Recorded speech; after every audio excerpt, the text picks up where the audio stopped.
तो मेगुआ और सेया के बीच में फाइट हो ही रही होती है। तो दोनों के पास आइस और आइस एंड फायर की पावर है। तो दोनों एक दूसरे के साथ बहुत अच्छी फाइट कर रहे होते हैं क्योंकि क्लास मॉनिटर बना होता है।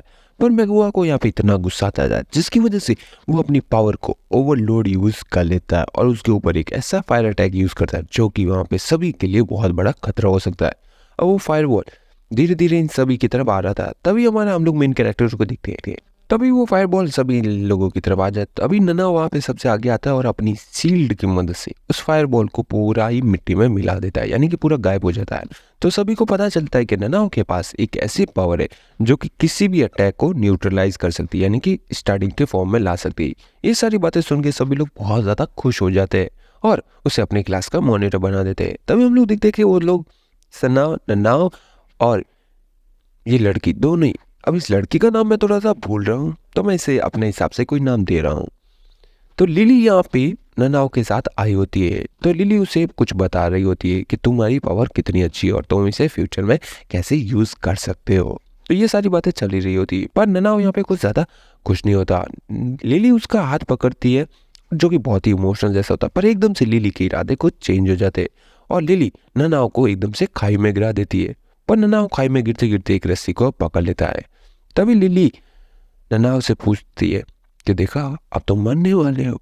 तभी नन्हा बोलता है ये सब तुम क्यों कर रही हो और तुम कौन हो। तभी लिली बताते कि हम यहाँ पे मॉन्स्टर को मारने नहीं आए, हम तुम जैसे सुपर पावर्स बच्चों को मारने आए जो कि हमारे लिए खतरा बन सकते हो। तो भाई लिली के ये सारे शब्द बहुत ज़्यादा कठोर थे। अब हम लोग देखते हैं कि 500 साल पहले जब कुछ मॉन्स्टर ने अटैक किया था तो उन्होंने ह्यूमन फॉर्म्स ले लिया था।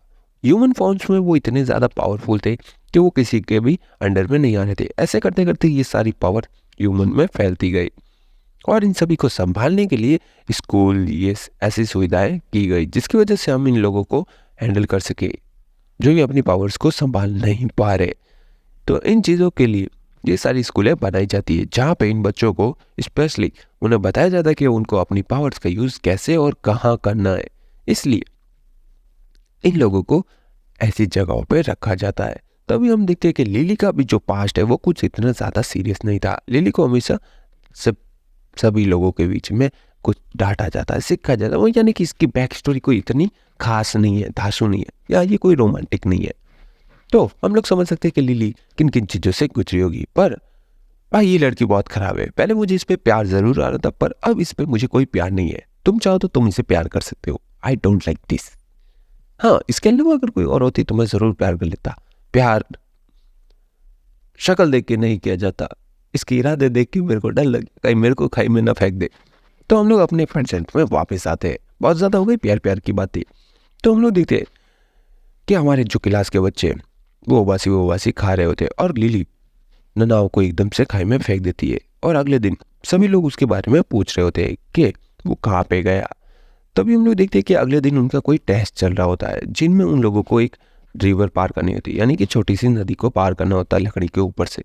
तो यहाँ पे हमारा जो आइस वाला बंदा था वो यहाँ पे कुछ चालबाजी मतलब अपनी पावर्स का यूज़ करता है जिससे कि वो वहाँ पे कुछ दिखा सके। तो लिली बोलती कि मुझे तो ननाओ के बारे में कुछ नहीं पता, शायद वो बीमार हो गया होगा इसलिए नहीं वो यहाँ पे नहीं आया।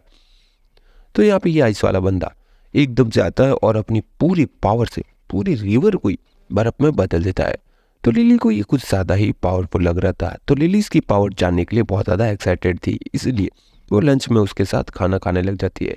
लिली उसके पावर को जानने के लिए, क्योंकि लिली का अगला टारगेट ये हो सकता है, तो वो अपनी पावर्स का बताता है कि मैं किसी को भी जमा सकता हूँ। तो लिली उसे पूछती कि तुम किसी इंसान को भी जमा सकते हो क्या, ह्यूमन को। तो पता वो बताता है कि हाँ मैं किसी इंसान को भी जमा सकता हूँ, बहुत ईजी है। तो वो लिली बताती है कि तुमने उस फाइट के दौरान अपनी इस पावर का यूज़ क्यों नहीं किया। तो वो बताता है कि नहीं यार ऐसा तो ये मुझे फिर मज़ा नहीं आता फाइट में। तभी हम लोग देखते हैं कि वो झूठ बोल रहा था। लिली को अपनी टेलीपैथी के द्वारा पता चल जाता है कि कितना झूठ बोल रहा है। तभी हम लोग देखते हैं कि वो फायर वाला बंदा किसी बच्चे को मार रहा होता है और वहाँ पे उसे बहुत ज़्यादा गुस्सा आ रहा है। तभी वहाँ पे एक लड़का आता है जो कि वहाँ पे उस बंदे को एक ही सेकंड में नीचे गिरा देता है और हम सभी को पता चलता है कि उसकी पावर टाइम में पीछे जाना है, यानी कि वो टाइम को कंट्रोल कर सकता है। तो लिली उसकी पावर जानने के लिए उसके साथ खाना खाने के लिए आ जाती है। भाई जितनी बंदी ये प्यारी है, जितनी इसकी शक्ल प्यारी ना, उससे ज़्यादा ये बहुत बड़ी हरामी है। तो यहाँ पे वो इसकी पावर के बारे में तो सामने से पूछ नहीं सकती थी। तो लिली वहाँ पे एक चाल चलती है जिसकी मदद से वो उसकी पावर का पता लगा सकती है। अब लिली यहाँ पे जानबूझ के गिलास का पानी उसकी तरफ गिरा देती है, पर वो अपनी पावर की मदद से सब कुछ ठीक कर देता है। गिलास में से एक बूंद भी नहीं गिरती। लिली ये सोच के थोड़ा सा परेशान हो गई थी कि ये टाइम में पीछे जा सकता है, यानी कि टाइम को सही कर सकता है, तो ये मेरे लिए खतरा बन सकता है। इसलिए लिली अपना अगला टारगेट इसी को चुनती है और दोनों में बहुत अच्छी खासी बातचीत होने लग जाती है। अब लिली को कैसे भी करके ये सोचना था कि वो इसको कैसे मारे या इसको टारगेट कैसे करे, क्योंकि ये टाइम में पीछे जा सकता है।